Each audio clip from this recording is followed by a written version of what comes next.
Okay, we're going to make a start, and first of all, it'll become quite obvious looking at this top table that I'm not Sian Cartwright. Unfortunately, Sian has been taken down with the flu, and so she sends her apologies and her regrets of not being able to chair this session today. And this must be a lurgy that's going around, because Mably also messaged me today to say that she wasn't well enough to attend. And I'm very grateful for Luke Fletcher, who felt the onset of something this morning, but still came to participate in this panel. So I'm very grateful. Yeah, well, that's why I'm sat. That's why I'm sat.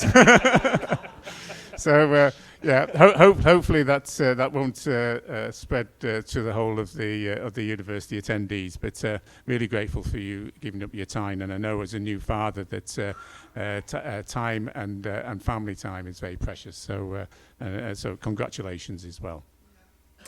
So we have got a panel, and it is a panel which will hopefully get to into some of the depth of the question of an independent Wales, or a Wales which, I suppose, as Gito phrased it yesterday evening, a socialist republic of Wales within a federal Socialist Republic of Britain, so a federalist model rather than an independence model. And I think some of the contributions that we've heard from Fionn this morning have really given some depth and understanding of some of the challenges that not only an independence model or a federalist model would face in the realities of the situation that we live in at the moment. So anyway, no further ado, I want to introduce our panel members. So Luke Fletcher has been a member of the Senedd since 2021, representing the South Wales West region. He is Plaid Cymru spokesperson on the economy and energy. Luke graduated from Cardiff University with a master's degree before going on to become economy and finance researcher for Plaid Cymru's Senedd Group. Prior to this, Luke spent nearly 5 years working in the hospitality sector. Luke sits on the Senedd Economy, Trade and Rural Affairs Committee, and is chair of several cross-party groups, including those of apprenticeship, dementia, industrial communities and cooperatives and mutuals. And on my left is Rick Newnham. So Rick, many of you will know him as the former secretary of the Welsh Communist Party and currently lives in Mid Wales. Rick was a youth and community worker and more recently a senior lecturer in Cardiff. Rick was a trade union representative for much of his working life and has been an active campaigner against war and against fascism throughout his life. Rick has been an election candidate for the Communist Party on a number of occasions. So welcome both of you to this discussion. And if that's okay, Luke, I'll get you to kick off your contribution. As close as possible, right? Okay. So it's strange having to hold the mic right up to my mouth, but hopefully everyone can hear me. Really appreciate the opportunity this morning to be a part of this discussion. Even more so because on Saturdays when I'm invited to conferences, usually it's stuffy. I'm in a suit and I'm very uncomfortable for the rest of the day. So really glad to be able to come to something where it's not stuffy, it's quite welcoming, and I can dress as casually as I wanted to. So absolutely great. And I've always enjoyed my conversations with comrades across the left. Many of you I know through some of the work we've done with the Cuba Solidarity campaign. And so, again, really appreciate the support over the years. I want to start actually by talking about what's important to myself and why, for example, independence aligns with the things that I value. So I'm often asked what drives my politics in the Senedd, and the answer to that is class. Disappoints me really to say that I think I'm one of the few politicians in the Senedd that looks at class and looks at the issues that I'm dealing with through that lens of class. But I hope over the years that every decision I've taken, every policy I've written, people can see that it's been through the basis of how do we materially change people's lives. And if you just humour me for a moment, I think if we look at the rise of the far right, that's happened primarily because we don't have enough politicians in Westminster, in the Senedd, that look at how we materially change people's lives as a priority. Now, if we had that, I think we'd be in a very different situation. And that's very much how I approach independence. How will an independent Wales materially change people's lives for the better? I'll touch on federalism because my journey to independence didn't start from the basis of saying I'm 100% behind the idea of independence. There was a period where I was looking at other ways in which we could improve lives here in Wales. Federalism was one of them. Ultimately, I think it came down to, or landed on the side where, for me, a federalist system would rely very heavily on England and Scotland. Wanting to do exactly the same and to have things on an equal term. That, I don't think, is realistic. I don't think there's any indication that that is going to happen. Indeed, if you were to join a federal system where it was a four-nation approach, having a partner the size of England will mean that England would dominate any negotiation and would dominate that system and would tie us all to that same system that has caused so much misery over the last decades, over the last centuries in the context of Wales. And I think actually you could even make the same case around if you would have a federal system that looked at actually including the regions of England on a separate basis, so the nine regions of England. You would still have that issue where you were tied to the neoliberal viewpoints of London and the South East. And again, London and the South East, I believe, would dominate that system as well. So in terms of independence, why independence? Well, two words really. For me, it's a socialist Wales. It provides us an opportunity to have a clean slate, to build a society that actually addresses the fundamental issues that have been present in Wales for centuries. Ability to build a system that redistributes the wealth. Historically, when you look at Wales, I try not to go too much into the historical aspect of this because I think often we can fall into the trap of romanticising independence as a result. But historically, we can see actually where we've been a part of an imperialist system already, how that has caused problems within society. Go back to the coal mines, for example, the extraction of wealth from our valleys areas. The fact that we always talk about, the first £1 million cheque being signed in Cardiff Bay. Yeah, but who did that benefit? It certainly didn't benefit my family, never benefited my community.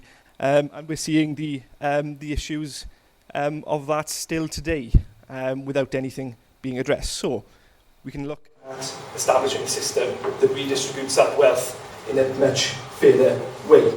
It also gives us the ability then to look at actually our key industries. Now, one of the big issues, one of the things that, and I'm going to speak quite freely actually, one of the things that pisses me off the most actually about our situation here in Wales, talk about that extraction of wealth, look at what's happening in the energy sector at the moment.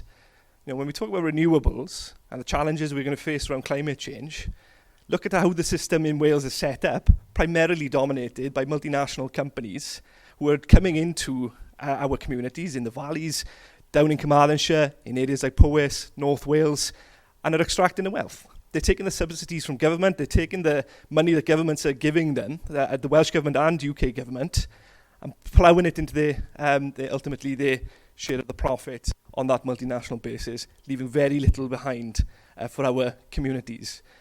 Now, I was really proud that one of the policies Plaid Cymru have advocated over the last, I'd say 5 years in this Senedd term, and the previous one was this idea of Trydan Gwyrdd Cymru, a national energy company for Wales, building the infrastructure, producing the energy and selling it back to our communities at a much fairer price and allowing more community ownership, allowing more of that community benefits that we are not seeing at the moment through the current system.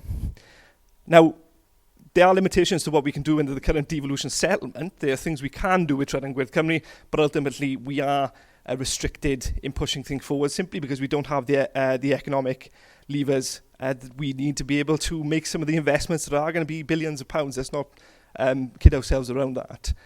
So there's an opportunity there to bring a utility important to our society back into public hands. And I'd include water in that as well. I cannot explain to you how frustrated I get in all the different statements we've had on Dŵr Cymru over the last couple of weeks and months. And the Welsh Government thinks it's a very strong statement to say, well, we're going to ask them, not demand, we're going to ask them to regulate themselves better. We're going to ask them to stick to these new principles that we've set out as a government. Now, time and time again, I've said, well, why are we asking them? Why are we asking them? You know, water's fundamental to life. There's a natural monopoly in Wales, because you can't pick another water company if you don't like Dŵr Cymru. You're stuck with Dŵr Cymru. So where there's a natural monopoly, when we're talking about something so fundamental to our lives, there should be no private interest. And I've been clear over the last couple of years. You know, if you are going to enter into conversations with con men and cowboys, then you can expect yourself to be at the bad end of that deal. Let's not negotiate. Get it done. Make sure that we have a system that actually then benefits our communities, provides for our communities. You know, at the end of the day, what we've seen over the years is the extraction of wealth, yet again, in the water companies, executives taking their bonuses and then having the cheek to come to government and say, sorry, we can't afford to make the investments in the infrastructure that we've neglected over the last couple of years, so we need a government bailout. So don't bother bailing them out, take them over and establish our system the way we want to see it. So for me, fundamentally, the end of extraction, building our communities up. That is what an independent Wales, I think, offers us. And that, I think, is something very exciting. And that, I think, is the basis in which we should be arguing for an independent Wales. Not on the basis of an idea of romanticising the past, but actually how do we build a better future, and a future that puts powers back into the hands of the people of Wales for their benefit, to build community wealth and to build the sort of society we want to see. I'll sort of end now on actually, admitting there are challenges to how we get to an independent Wales and how we would get to a socialist independent Wales. We heard some of them actually in the previous talk. For example, right, the questions around currency and central banks, I think, is what tripped up majorly the Scottish independent movement. Because the fundamental question here is, if we are going into a referendum on independence and we're saying that we're going to keep the pound, tie ourselves to the Bank of England, well, how free are we really going to be? How honest can we be with people in saying we want to build a socialist Wales when we are ceding control over our currency and economic powers to an institution that is inherently neoliberal, and is part of that imperialist system that we have all talked about this morning. Likewise, if we're then going to turn around and say, well, an independent Wales will mean we can rejoin the EU, well, again, how independent are we really if we're then ceding control over economic issues to the European Central Bank, but also as well then on other matters, on matters of defence, on matters of how actually international engagement would work. So there's this fundamental challenge there around when we talk about independence, what do we actually mean, and how independent would we be if we were to use then, for example, rejoining the European Union as the basis for that argument. And then the other challenge that I think Plaid Cymru, the independence movement, Yes Cymru, perhaps need to do a bit more work on is how we would engage with the international order. We had a comment earlier, I can't remember where it was now, to be honest, but I think it was a completely fair challenge. More often than not in the independence movement, we talk about smaller nations and the ability of those smaller nations to be independent, and so why can't Wales? But if we're going to use a blanket term of smaller nations and just accept that actually we want to follow suit, we want to emulate a lot of those smaller nations' policies, I think that's very problematic. I don't think there is I don't think it's a solid foundation to say that we would follow policies of a smaller independent nation if it doesn't suit our needs. So there's a principle here that I think needs to be addressed. There's a policy discussion that needs to happen where we actually critically evaluate what we mean by smaller nations and whether we want to follow the same policies in turn. Because again, if we are going to argue for independence and we're going to take that line without actually genuinely really thinking about what that means, then we are going to open ourselves up to very fair criticism, and we are going to lose people on that journey if we're going to say that we're going to emulate a country that actually, you know, in most cases, we had Luxembourg as an example, is ultimately a tax haven. So we really have to think hard about that question. We really have to think hard about what an independent Wales, coming back to what I said at the start, what an independent Wales would mean for people. How would it materially change people's lives? That's the vision we need to sell. And if we're not going to engage with that properly, then we may as well pack up and go home now. And because we're not going to get people to come on that journey with us. If we're going to turn around and say that we want an independent Wales, but it's going to be exactly the same, it's going to emulate the system that we're trying to break away from, centralise everything in Cardiff, then I think it's an idea that would be dead in the water right off the bat, and certainly something that I wouldn't support. So hopefully my ramblings weren't too taxing, weren't too boring. But again, as I said, I really appreciate the opportunity just to set out that initial part of this conversation. Really looking forward to the questions and hope that, you know, today isn't just the last day of engagement on this topic. We have a long way to go if we genuinely want to see an independent Wales. A lot of things that need to be worked out, a lot of discussions to be had. So diolch yn fawr. Thank you.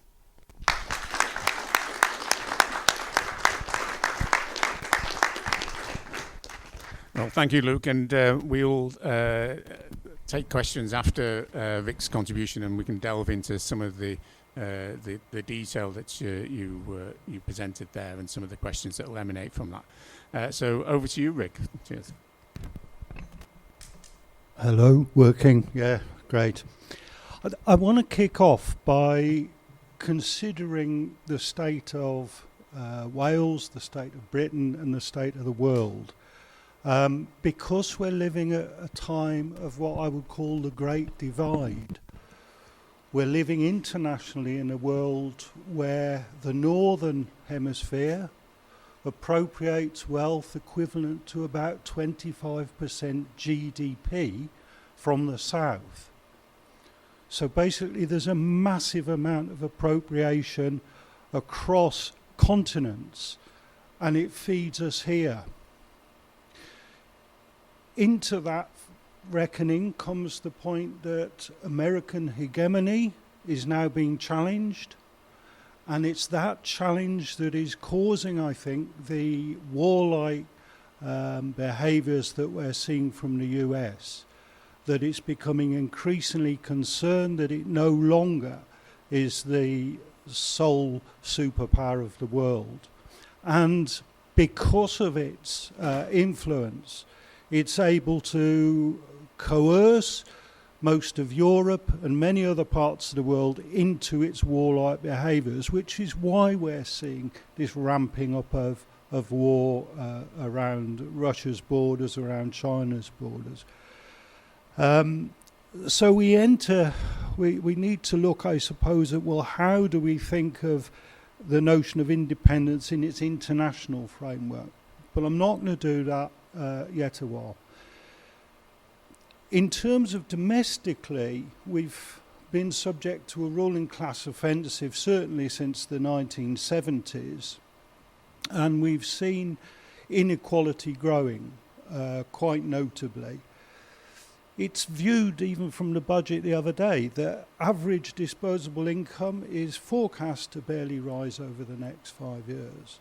This is on top of the fact that since 2008, we've barely had any rise in incomes already. And what we're finding is that the inequality is growing, apparently, and I'm very sceptical about a lot of the figures, but and the way they're derived, but apparently the top 50 families, in terms of wealth, now own more than 50% of the population. I mean, it's just unthinkable. The top 1% own 70% of the wealth. There's been a colossal increase in the wealth of the very top wealthy people in Britain. And poverty, rather than being a particularly Welsh or Scottish or English condition, is notable by the fact that it's affecting the working class across the whole of Great Britain. The most poverty-stricken area now is the Midlands in terms of Great Britain. You know, London's worse than Wales. The Northwest is worse than Wales. What we see is a similarity rather than a difference, but that difference is based on class terms. And the class terms for the working class across all areas is dire indeed. And what do we know about this capitalist class? Well, it's changing. What we're seeing more and more are financial transactions that are based on short-term advance, short-term profit. It's increased over recent years because of organisations like BlackRock and so on, who invest money for sometimes tiny periods of time for investors so that they can make the maximum profit. And the amount of money being used in this way has increased phenomenally. So what you have is something like BlackRock actually asset managing 3 times the amount of worth of the most biggest British company, Shell. So you've got 3 times the amount of Shell's worth being shifted around on these markets just by one of these organisations. Property and inheritance are also a key source of wealth for billionaires. And that links to the notion of land, that the ownership of land links to the ownership of property. And of course, it's barely possible nowadays to find out who owns what. And it's notable that this invisibleness of assets extends over into the tax processes. What's notable about the tax process is that offshore accounting, money that flies off to offshore accounts, isn't monitored.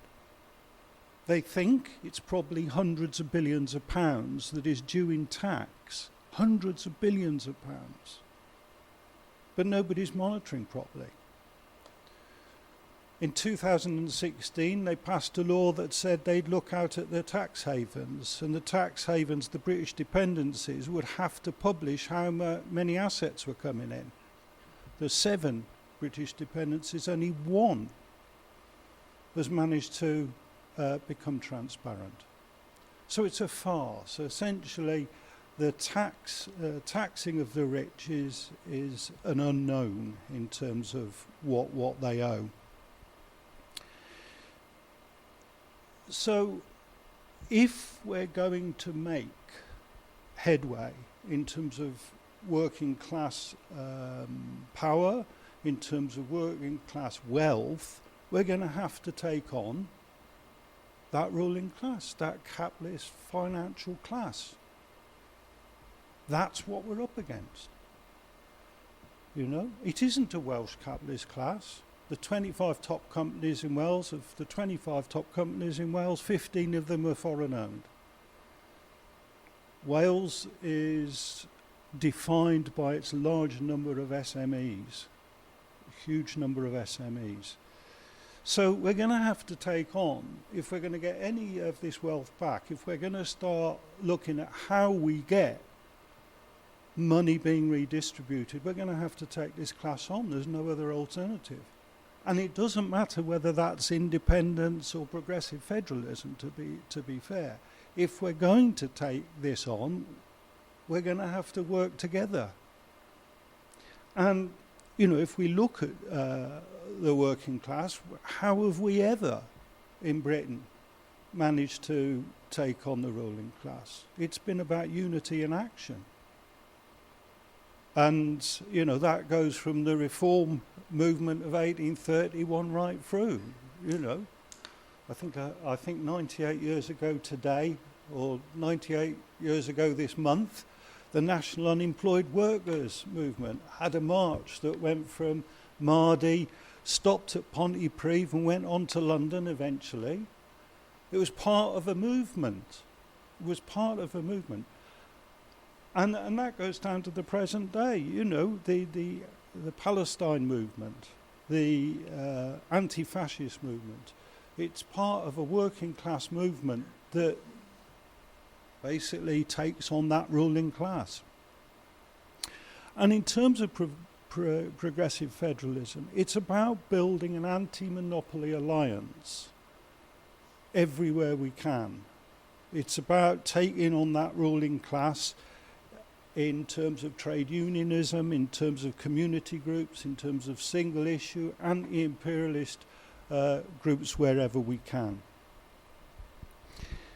I think part of progressive federalism also is about this term of pushing the idea of democratisation, but that needs to be real. The democratisation that we hear so much about is frankly a joke. We've now got a system where Westminster basically determines what Cardiff does, and basically Cardiff determines what local councils do. Why? Because there aren't sufficient, I'll say, tax raising powers in terms of local and national economics. So they're reliant on the Barnett formula, which, as we all know, is a joke. The important thing is to ensure that there are tax-raising powers of the Welsh Assembly and possibly greater tax-raising powers at a local level. In fact, if you look at it, Westminster can basically ensure that Cardiff and the local councils do their cutting for them. It's the local councils who sack people, not Westminster, and yet it's the lack of funding from Westminster that causes that to happen. And we haven't had a campaign that is vocal enough about the importance of much greater democracy at a local level. We need democracy at street level, at community level, not through some MP who deigns to show up, once in a blue moon. I think the other thing is about democracy in terms of public bodies, democracy in terms of privatisation, and I thoroughly agree with what you're saying about water and other utilities. It's about pushing for campaigns where people own and people take decisions about the things that matter to them. It's a scandal that we've got these private companies making millions of pounds of profit while basic necessities are not insured to the population. I think that, obviously devolution gave Wales some wriggle room, but it certainly isn't enough. And it's not good enough just to say, this will do for now. It's got to be an active campaign of increasing the powers of the Senedd. In terms of Britain, obviously it's about having an elected second chamber. It's about getting rid of the House of Lords, hook, line and sinker. It's certainly about nationalising the monarchy, or at least their assets anyway. It's also, I think, about this question of what I would call delinking. Delinking from the imperialist network as a whole. This question of many countries in the south are looking to how do they get out the sphere of imperialist trading, of imperialist war games and so on. And it is a question of finding processes of trade, processes of mutual agreement that don't involve the US and the EU on horrendous terms. And I think you can see that happening in Africa today. You can see lots of countries, sort of trading with each other, trading with China, West Africa, booting the French out and so on. And I think that will increase, as the process of US hegemony ceases, or at least is withdraws, you'll see more and more countries taking decisions that enable them to move forward, and I think that's encouraging for us. Where that leaves us, in the middle of the belly of the beast, so to speak, I don't know. It may well be more difficult for us to do that than it is for perhaps Burkina Faso. I don't know. Maybe we'll see. In terms of what we certainly need here, it's about the development of a movement. It's certainly about the development of working class organisation. And in a sense, independence, in my view, is not something that's going to happen while we've got the ruling class that we've got. Because any hint whatsoever that their power is going to be cut back, any hint that democracy is going to increase in real terms, will mean that they'll challenge it. They'll come for us. So before we get anywhere near independence, the ruling class will be on us. And therefore the key importance is to develop a movement, a working class movement, that is able to take on the power of the capitalist financial monopoly class. I'll leave it at that for the moment.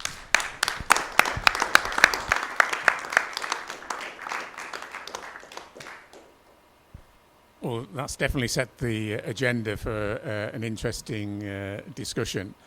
So I'm going to open it up to the floor for questions, and be jumping at the mic's going to Roger and then to David.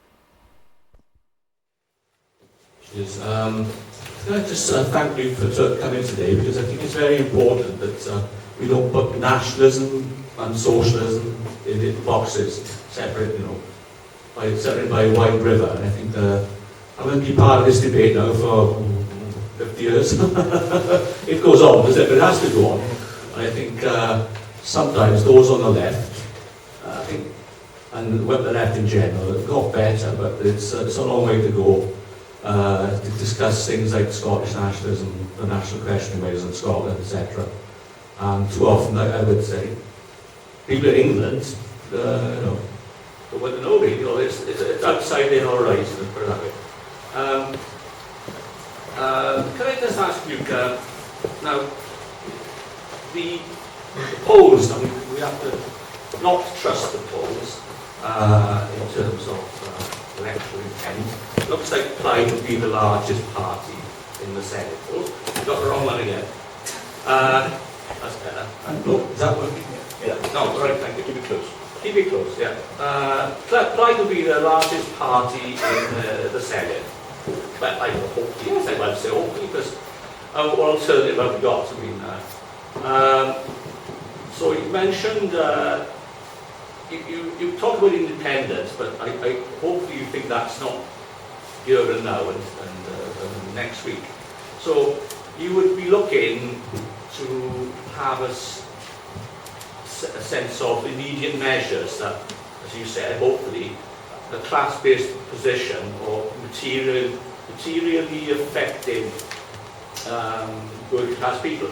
Now, one of the great failures of Labour in power, I think, has been the devolved responsibilities, housing, education, health, transport. By and large, they failed miserably. It did, in alliance with Plaid, actually, I think some of their best measures were done 2008, 2007, 2008, before the crash. So, Bob, put you on the spot like this. You're a busy man. Might not see you again till the elections. First 100 days of a Plaid administration. What essential things do you think should happen? Yeah, that is putting me on the spot. Report back. The manifesto. The manifesto. Yeah, no, I think just go through the points you've made. I mean, I think it is important to define why, for example, I'm a supporter of Plaid Cymru and a supporter of independence. Why I consider myself to be a Welsh nationalist. That's because over the years we've had the experience of the Labour Party that has been captured very clearly by interests in London. I wanted, I think, because I was a supporter of the Labour Party when I was younger. My father, my grandmother were trade union reps. The earliest memories I have is my dad having those union meetings in the kitchen, which, when you're younger, bit of a pain in the ass when you want to get your food coming from school. But, that was fundamentally my political upbringing, how you materially impact people's lives. And people in Plaid, I think that I'm a bit of a broken record, because every conversation we have about the manifesto, what we would do in the first 100 days, is caveated by me by saying, well, how is this actually going to impact the very people that we say that we want to represent? In terms of what I think we need to do within the first 100 days, I'm going to touch on energy, because I am the energy spokesperson, but I also think there's a lot of ground to be made in that particular sector. We need to find the right balance now between what we're seeing at the moment, which is a domination of that sector by multinationals, and how we get something like Trud and Gwyrdd up off the ground. We've got Trud and Gwyrdd, and we've got Cymru, two separate bodies that are arm's length the Welsh Government at the moment. Both of them trying to do sort of the same thing, two different things at the same time. I think there's a big task of work that needs to happen around looking at bodies like that and how do we rationalise them, bring them into a position where actually they're far more strategic in their approach, based on the limitations we have within the block grant. So I would, for example, get Cymru, get rid of them, bring them under Trud and Gwyrdd Cymru, so that you have then that potential for a national energy company that is also then doing the work around community ownership of energy development. So I think there's a big piece of work that needs to happen right off the bat there. I think we need to be far clearer in what we mean when we talk about green skills and new technology, the implications of some of that new technology, AI being one of them. I've argued for, it's not exactly something that you're going to be knocking doors and promoting, because I don't think people are going to necessarily be wooed by it, but something like a national skills audit. Let's look at, where the gaps are within our skills system, what things are on offer, and then how do we provide people with a clear pathway to get into different into jobs in different sectors. Because right now, there's an overly focused agenda really on pushing people down higher education route, which isn't necessarily the best way. If part of me sort of looks at where I am at the moment and thinks to myself, if only I'd have known a bit more about the different offers, that I could have taken up apprenticeships being one of them. Certainly I wouldn't be saddled with the amount of debt that I'm saddled with at the moment as a result of the marketisation of the higher education sector. So for me, there's an opportunity in the first 100 days to get that work done, so that we're ensuring then that the next generation of people have all the material, all the information in front of them to be able to make an informed decision and do the things in life they want to do. We published the economy strategy for Plaid Cymru government. Current thinking stuff, things in there aren't fine. My frustration is that a lot of the stuff we've talked about in there are things we've talked about for years. And they all highlight the foundational issues within the Welsh economy. We have to get to grips with some of those foundational issues. That's going to take time. I don't think it's something we can do within the first 100 days, but it's certainly something we need to get a grip on. Because ultimately, my biggest concern, and I try again not to be the sort of what's the word I'm looking for now? Try not to make meetings that I'm in too depressing. But love the fact that we are going into this election very clearly demonstrating that we have ambition for our communities, ambition for Wales, whatever that may be. If we find ourselves in a position where we've had 4 years of Plaid Cymru government and nothing has changed, and we've gone down the same route, my worry is, what's the next step? What's on offer at the moment from the populace, right, is bad enough as it is. What's the next step if we bring all those people with us, convince them to come with us on this journey, and they've come on this journey, and then in 4 years' time, they're in a worse position, or nothing has changed. So a lot of the things we have to do in our first 100 days, I think, are going to be foundational. How do we gear the civil service to change its culture, to be an organisation that is willing to take risks. Because I'll end on this point, because I'm conscious I'm rambling on a bit here as well. You have to, in the round, look at statements that have come from Welsh Government in this Senedd term, and I've made the same criticism every single statement. It's very managerial. They're very managerial. Sorry, we can't do that. That's too ambitious. That's rocking the boat too much. Prime example for Talbot. On what planet did we think that ceding full control over a nationally strategic resource to a private entity was the smart thing to do? And then at what point did we decide, actually, yeah, fine, we'll let them essentially commit industrial sabotage, close down the only blast furnace in Wales, one of the few in the UK, export all of that to India to be produced in far dirtier circumstances where workers' rights aren't as robust as they are here in Wales, and then essentially allow a community to be devastated by that decision. I was very clear throughout that process. Nationalisation should have happened. We should have nationalised the steel plant at Port Talbot, taking it again, not just simply taking the word of a private entity as to whether or not something is viable or not, taking control of it ourselves. Secure that resource. And I was actually talking about the future development of a workers' cooperative in that steelworks as well. So, there is a lot of things that are going to have to happen when we come to government. We're in the process right now of trying to work out how we do that. It's the foundational issues that need to be resolved. But we need to move very quickly then from resolving those foundational issues to that delivery aspect. So I know that's probably a politician's answer there. I haven't given you exact stuff.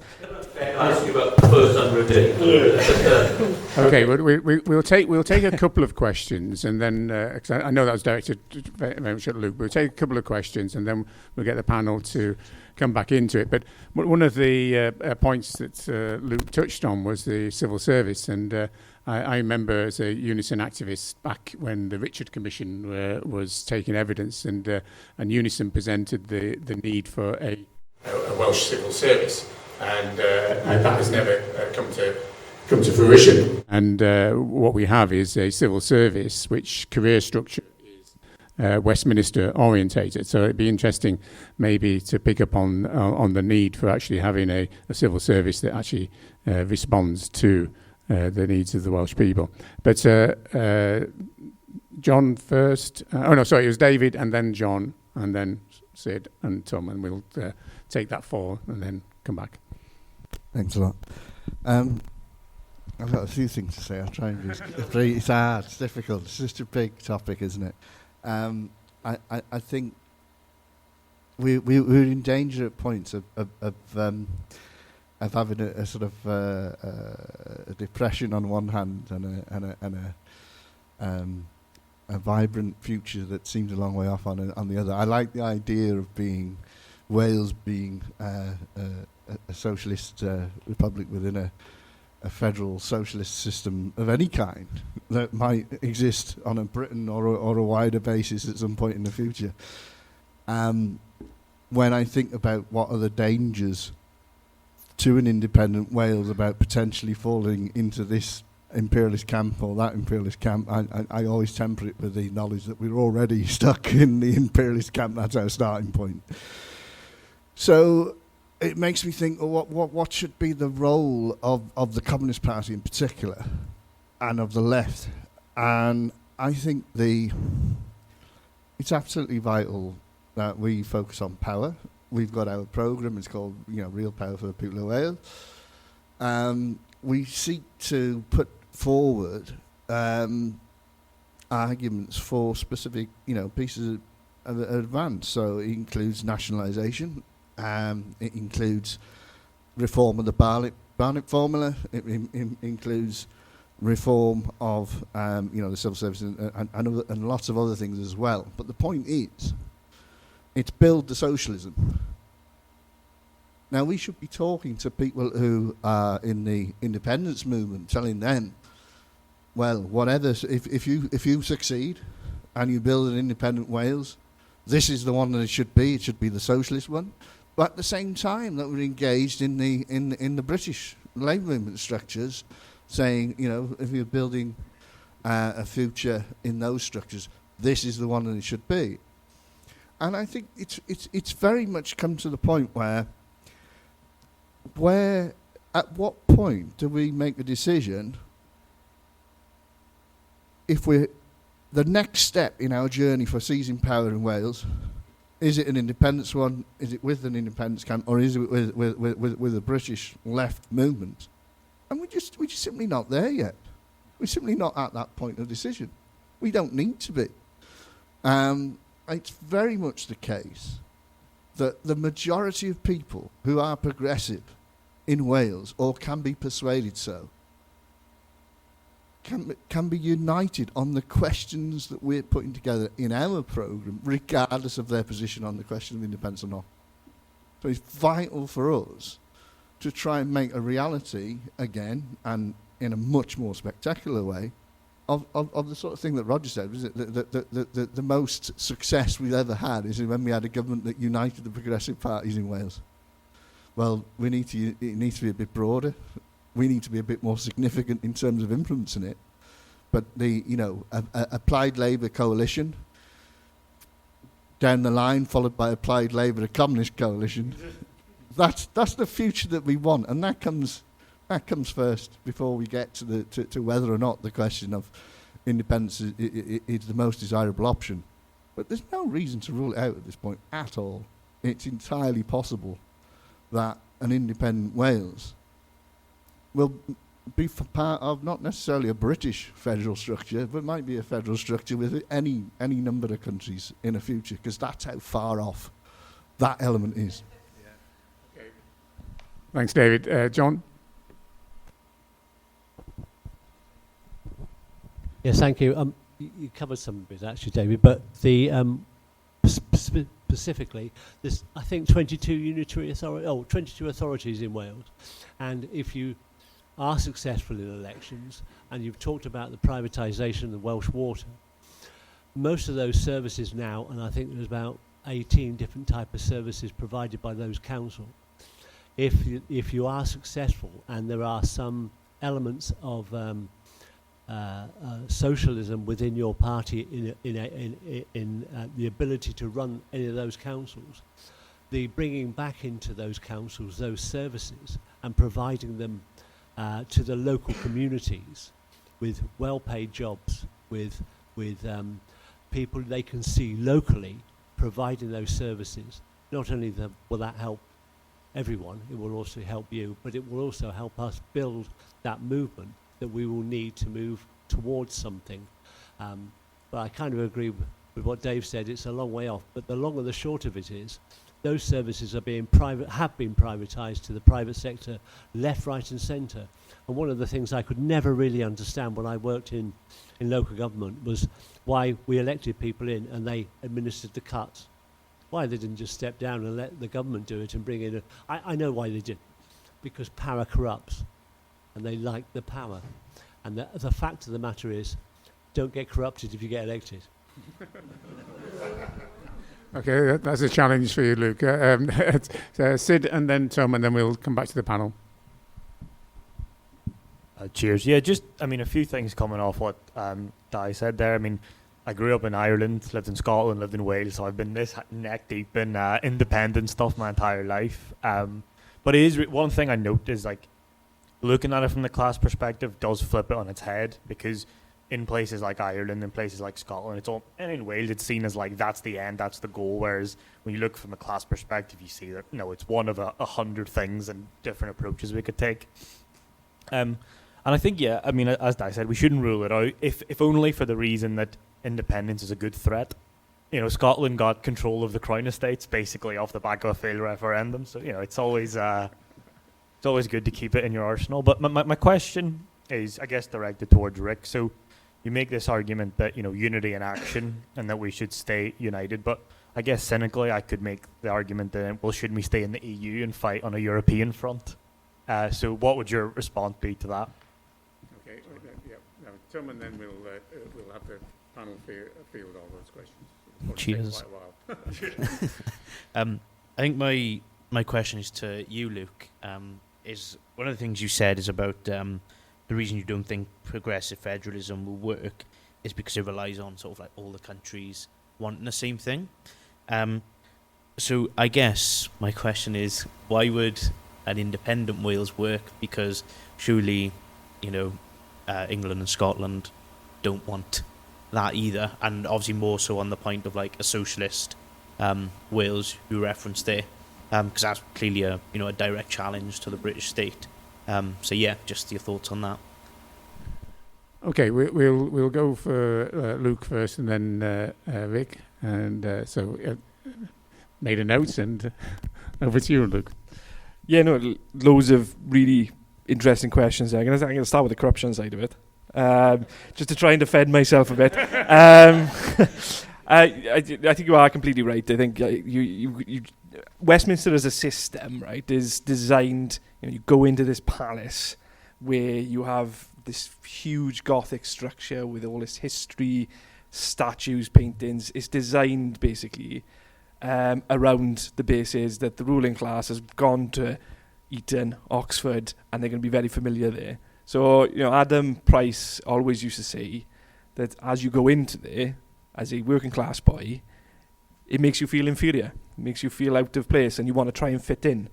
And that's something that, isn't necessarily the same in the Senedd, but you can understand how people do fall into the trap of just simply wanting to fit in. I've tried not to do that. I've tried to make sure that I'm normally the only voice in the room on most of the occasions, but try to make sure that I'm one of those voices that's trying to challenge people and trying to get people to think a bit more critically. I would point to free ports as one of those issues. I think I was one of 2 members of the Senedd who got up in the chamber and said that I think this is a shit idea. Not in those words, but that's what I wanted to say.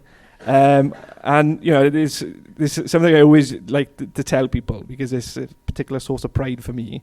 If you come into my office, there are framed letters on the wall, and they are from essentially companies and organisations that have either written to me to complain about something I've said, or have written to the leader of my party asking him to ring me in.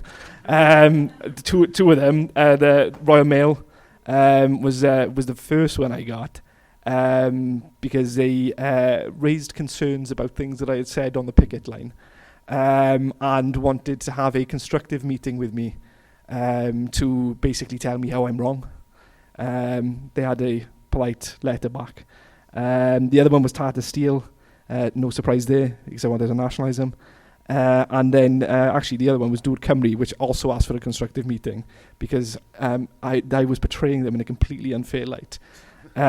So, I think it's about actually ensuring that we have the right people elected with the right values, the right background and experience as well. And one of the concerns I do have about the next Senedd is, where are those working class voices that are going to be in that chamber? It's like there's no secret. I've been placed 3rd on the list in my constituency, effectively being deselected.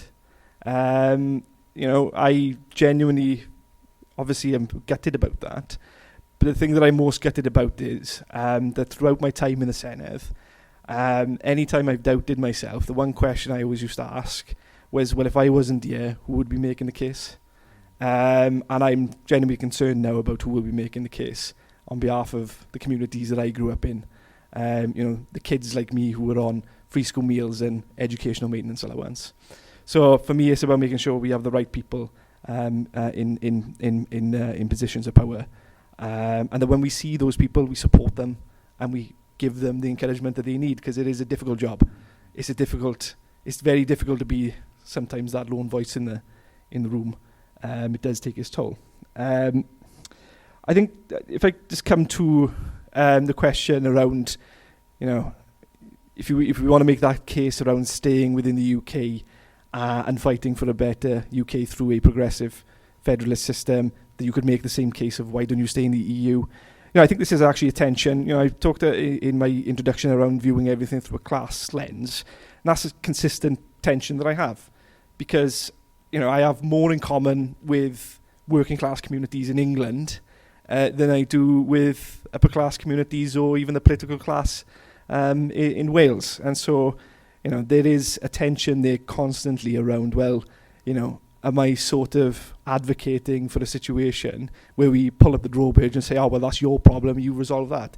As a socialist, I believe in solidarity. I believe in the idea that actually the only way we are going to change things is by sticking together and fighting for that common good. It's why I've always said, my historical inspirations are people like Fred Hampton building that Rainbow Coalition, uniting people on the basis that we have more in common than the upper classes or the system would have us believe.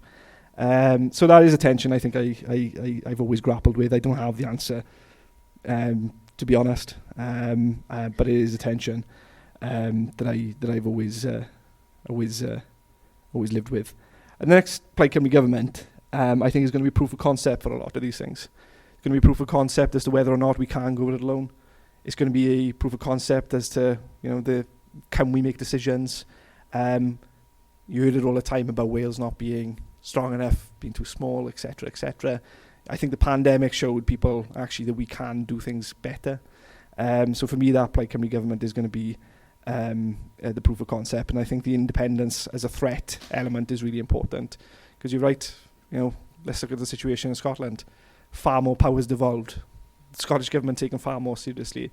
And then when you look at Wales and the perspective of Wales, and you go down the route of Carwyn Jones, the good unionist, hasn't done anything for us. You see that with HS2, you see that with the Crown Estates. And then I come to Tom. I'm going to ask Tom, can you repeat the question? Because I've talked myself into forgetting what the question was.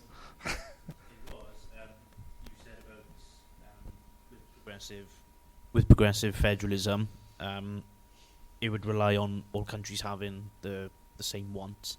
So, if we were to break away with the aim of a socialist, independent Wales, how would that be better, I suppose, because the other countries won't want us to be socialist? Yeah, and I think this is partly the reason why I've been as involved as I have been with the Cuba Solidarity campaign, because, I'm not comparing Wales with Cuba and the hardships, obviously, that the Cuban people face, but I think there are parallels in the sense that there's a larger neighbour that doesn't like what Cuba is doing, wouldn't like what Wales is doing, if we were to go down a socialist independent route. I think the way in which you make that work is you build those alliances internationally with other countries of a similar mindset, who want the same things, who have the same values, and that's ultimately the only way we're going to be able to survive, building those alliances. And it's going to be difficult even internally and domestically within Wales, because Gwynfor Evans said that Wales is a community of communities. And I can tell you now, there are parts of Plaid Cymru that disagree with each other very strongly. So even just building that domestic case and making it work on a domestic level is going to be difficult. With the tensions I talked about earlier, that's something that's always like sort of niggling away at the back of my mind. In essence, becoming an independent nation, you could argue, is turning our backs on working class people within England. We're in similar situations to us. We actually, as was pointed out right at the start, are in far more difficult positions, in far more deprived circumstances than we are. But I think actually going down the independence route, again, as I said, gives proof of concept to people. Hopefully would inspire people if we do it right, so that we can then build that class movement, that cross-community movement that we all want to see. So hopefully that answers the question. And again, thank you for those questions. I thought they were really, really interesting. Okay, thanks, Luke. And over to Vic to pick up on these questions as well. Okay, taking Dave's point first, that there are things we can look at that are some way down the line, and I think it's very, very likely that, as I say, any moves towards any meaningful independence will inevitably need to develop a movement that takes on the British ruling class. The money that's extracted out of Wales ends up in the Cayman Islands via London, the same as it does, within many areas of England. So I think, I think there's a common road to tread, and none of us have got a crystal ball, and we don't know, how things are going to look down the line. Who knows what might happen? So I would certainly say that in terms of independence, we're talking the same language. I would say in terms of nationalisation, in terms of land reform, in terms of house building, in terms of developing industries that are classed as green, I suppose.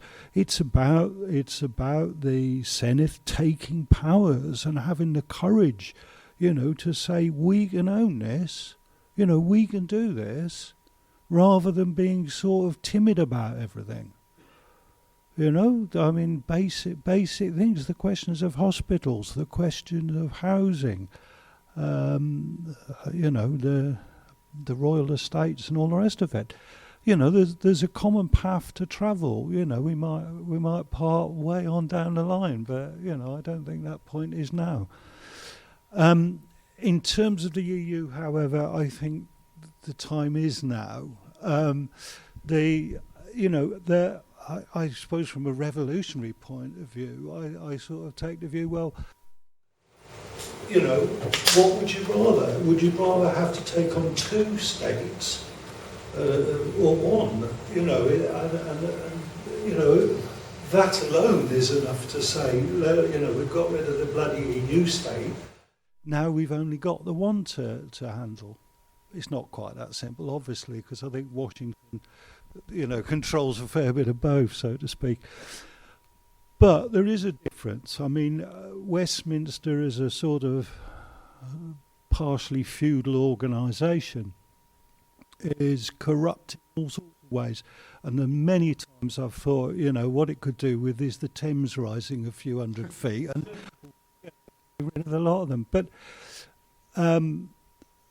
there are some aspects of bourgeois democracy within the system. There are possibilities of, using that democracy to make some sorts of gains, inadequate though those are and so on. But within the EU there is no transparency, there is no democracy. The five institutions of the EU, the court that just rules on things that it's got no jurisdiction for, but that stands with anyway. The whole business of the idea that the EU's laws took precedence over national laws was just decided by the court one day. And then everybody starts parroting it. The bank, no transparency. Operating as it does to maximise profits from the third world and anywhere else it can get off, with the most vicious sort of demands made. And we saw that after the 2008 crash in Greece, in Spain, in Hungary, in Ireland, So, these institutions are the antithesis of what we want to say. The only democratic bit is the Parliament, which of course has no power to actually create laws. So it really is a cul-de-sac, a joke, to be honest. And increasingly, of course, it's become a military arm of NATO. And nobody can do anything, nobody can actually say, hang on, we don't like this, because the Constitution is fixed, the Constitution effectively isn't votable on. It guarantees inbuilt austerity, it guarantees basically there will not be any sort of investment in terms of a socialist type economy. It always will be market forces. And they're cutting their own noses off despite their face. Because the point is, since 2008, the European economy hasn't moved forward. They can't get investment, and the reason they can't is because they can't invest themselves because of their spending rules. So that hasn't helped. and the fact that the finances that are available are short-term and quick. There's nothing about long-term investment. And that's the problem the whole of Europe is suffering from. You know, there's no major investment to be made. The only way that's going to happen in currently is if national governments take the decision, right, we're going to put some investment into whatever it is. Maybe it's railway, maybe it's housing or the rest of it. Because it ain't coming from the private sector. So I think there are all sorts of good reasons to avoid the EU at all costs. And I agree with Theo. I don't think the EU is going to last much longer in its current form. You know, one of the things is its growth rate is so bad, you know, that there's going to be I think, a movement away from investing in the EU because it just provides such atrocious economic growth rates. Okay, we've got time for a couple more questions. One of the things I just wanted to pick up on, which Rick alluded to, which is land reform, and hot out of the All Britain Congress. I just want to say that the Communist Party's position is against the new inheritance rules for farm businesses, so which seem to disproportionately affect the small farmers in favour of agribusiness. So we're not saying that means we should leave things as they are, but there needs to be a full debate on land reform, and a simple solution, and I'm not saying this is the party's position, but a simple solution would actually to be nationalise land, and you lease land to tenant farmers who can pass it on to their children as long as they're going to work the farms in an efficient way. But that's not party policy yet, but that can be thrown into the mix. Anyway, over to Nick, and unless there's anybody else at hands, then we'll... and Graham, those will be the final two questions. Thanks. Can we just imagine, this is a question for the whole panel, I think, that somewhere in the future we make great successes, federalist or otherwise. At that point, historians might look back to the period from the post-war period up until now and wonder why people didn't engage with the no-brainer of liberatory technology, as is packaged as green, but liberatory technology, and decentralisation particularly, which is the key to democratisation. So how will historians, when we achieve our goals, how will they justify or explain the post-war period from then up until this afternoon, with the masses turning away from what essentially is a no-brainer? How will they explain apathy and lack of connection? Somebody asked me this. I was talking to Sue about it the other day, and my glib answer was that 20,000 miners give you the NHS and 20,000 white van man drivers give you people pissing in a bottle tracked by GPS. But I'd like to know what the panel thinks. Certainly. Thank you. Last question, Graham. It's coming to you. Thank you. Right. My question is for both of you. One of the things I think is one of the golden jewels of whatever form of independence is achieved, for whichever route, is that it tells the story of Wales. It elevates us as Welsh people, tells our story, our successes. And I think there's some low-hanging fruit for the Senedd. Why don't we have our own coinage? Why don't we have our own stamps? Why don't we have our own bloody lottery so we can build houses for our own people, for instance, instead of buying Churchill's memoirs for 9 million quid, which was the first thing that the National Lottery did.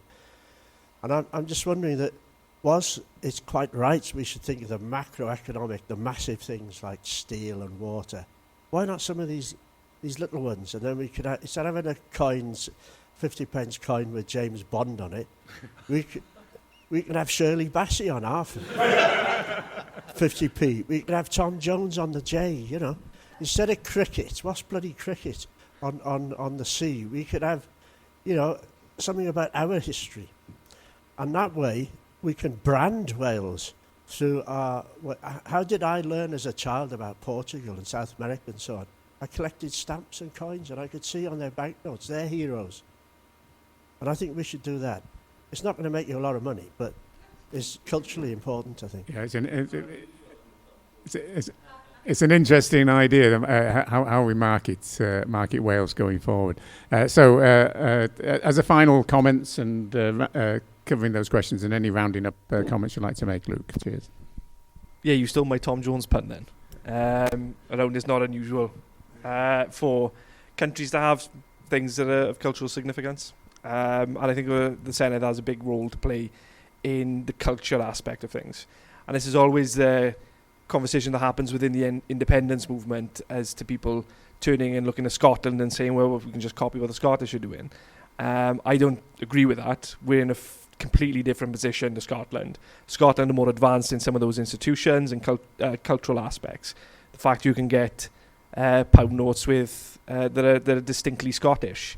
The fact that Scotland has its own legal system and jurisdiction. The fact that Scotland was an independent nation long after Wales had been brought into under English rule. So comparing like for like, I think is going to be to the detriment of the independence movement. And again, it come back to that first Plaid Cymru government being proof of concept. There are things we need to argue for, which to a lot of people would sound quite trivial, but actually are really important to the psyche of the nation. To be able to pull out a Welsh pound note with Welsh heroes on it, or people who know, which is commonplace in every other country, and it contributes to that national identity piece. So I agree with you, there's a big role to play there. The question around how historians will look at this period and why people are turning away from some of the solutions that we would like to see, I think is a really important and interesting one. I think it boils down to the fact that we have had policies in place that have looked to move people away from the idea of community. That's been both on the right and on the liberal left as well, this idea of individualism over community. And now we've become very much communities that are completely fractured. I think of my own hometown in Pencoed. You've almost got two different communities coexisting with each other. You've got the people who have grown up in Pencoed and have people of generations who have lived in Pencoed who all know each other. And then you have these commuters who have moved in to be able to commute to Cardiff or elsewhere, and then very little being done to bring those communities together. The things that we used to have, again, sound very trivial. The annual fair, which was around when I was a kid, no longer exists. You see our public services being torn down, essentially. The public swimming pool in Pencoed is only there because back in the day when my grandparents were working, they all contributed out to the pay packet to build it. Same with the Miners' Welfare Hall. Those institutions have been allowed to rot. And it's a particular bugbear of mine when it comes to some of those workers' institutions that have been allowed to essentially collapse and fold. We spend an obscene amount of money on preserving the heritage of these stately homes and the history of the upper classes in the UK. But when it comes down to then preserving working class history, that's not seen as important. And it's all part of trying to make sure that actually that individualistic streak takes over from the community streak. Because the reality is, if we all began talking to each other again and realised again that we have more in common with each other than we do with the bosses and the bankers and so on, then the days of those people are limited. Because then we realise actually there is a lot of power in the idea of community. So I think when historians look back on this period, and this period I would say goes from, as you said, now to after the Second World War, they will point to that. This knowing culture that has been pushed on people, that you are an individual, that it doesn't matter that you're part of. Thatcher's big thing. Community doesn't exist. Well, the idea of community doesn't exist. Now, I think some hopeful shoots, actually. When we saw the strikes happen just a few years ago, that was a real hopeful period for me, because I thought God, you know, we've seen workers from different sectors uniting, showing up on each other's picket lines. The amount of picket lines that I had been on where there was a mixture of posties, firefighters, you know, it was incredible, and the support that people were showing.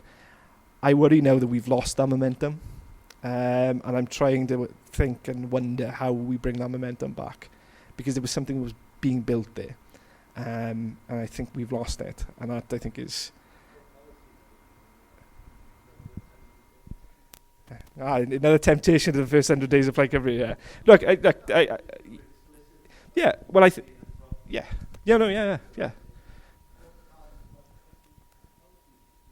I would say just on the basis of time, worth going and looking at on the economy strategy that we wrote. That for me is investment in community wealth building, it's investment in community ownership of energy and so on, bringing people together again under a common cause for where people see the benefit that is to the community of owning the structures again. That's how we kickstart things. I think there's a deeper discussion there on how we continue to build on that and build on that momentum. But I would say look at the economy strategy just because of time. Thanks, Luke. And yeah, we are pressed for time. Just one comment about the stately homes being kept alive and that culture being kept alive. Most tinted look at our feudal past and the enrichment of the minority at the expense of the majority. Whereas we had our Communist Party Congress in Watley Hall, which is now operated as a workers' and a labour movement centre. And some of these stately homes should actually, okay, we can keep some of the nice baubles, but we should actually make them community properties and get them engaged with the communities as well. Anyway, that's I'm using my part. No, but very quickly, that's pushed on this as our history, it's not my history. Exactly. Okay, over to Rick first.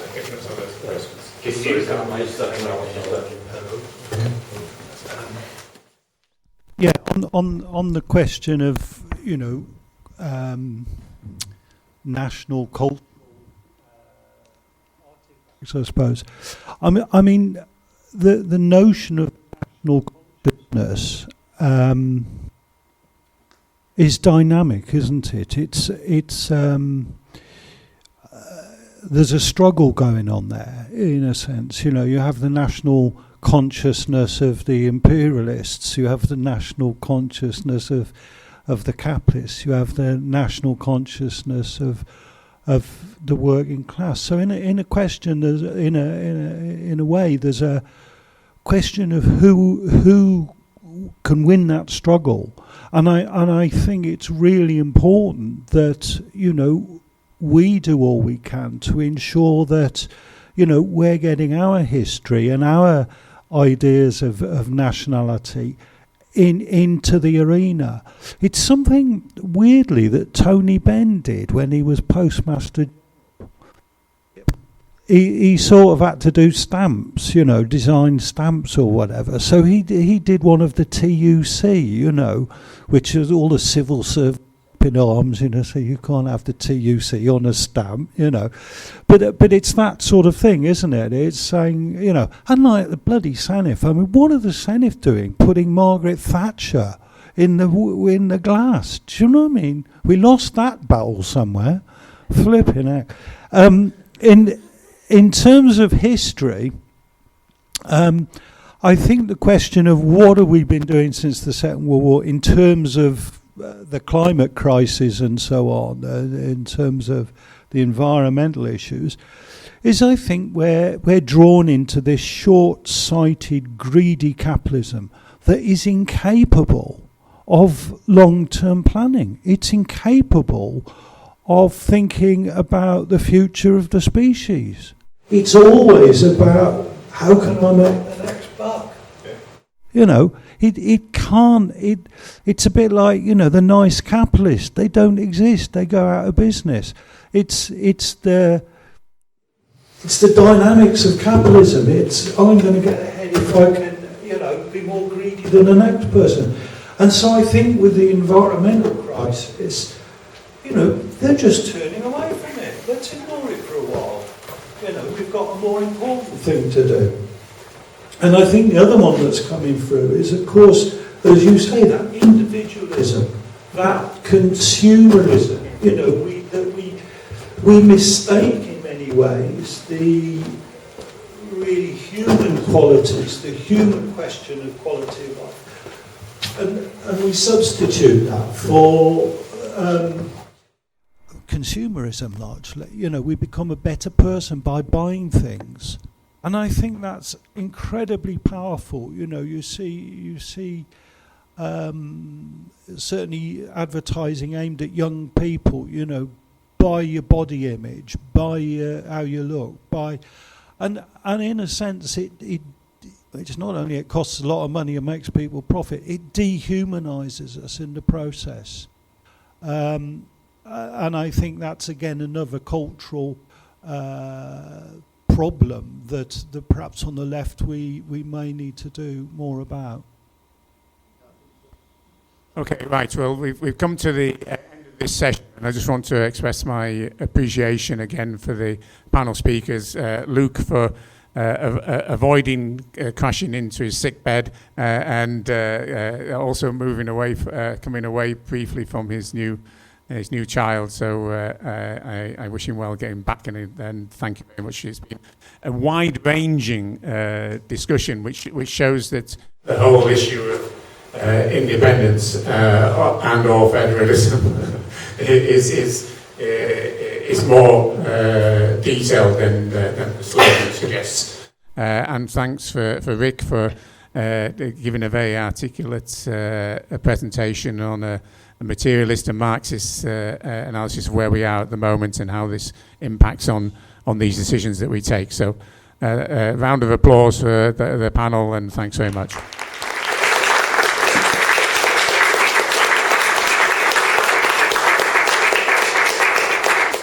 Okay, we now break until 2 o'clock when the next session will take place. There's plenty of places to grab sandwiches, Greg's and Prince's Cafe, and actually there's a cafe downstairs as well. But if you could get back here by 2 o'clock and we'll start the next session. Thanks so much.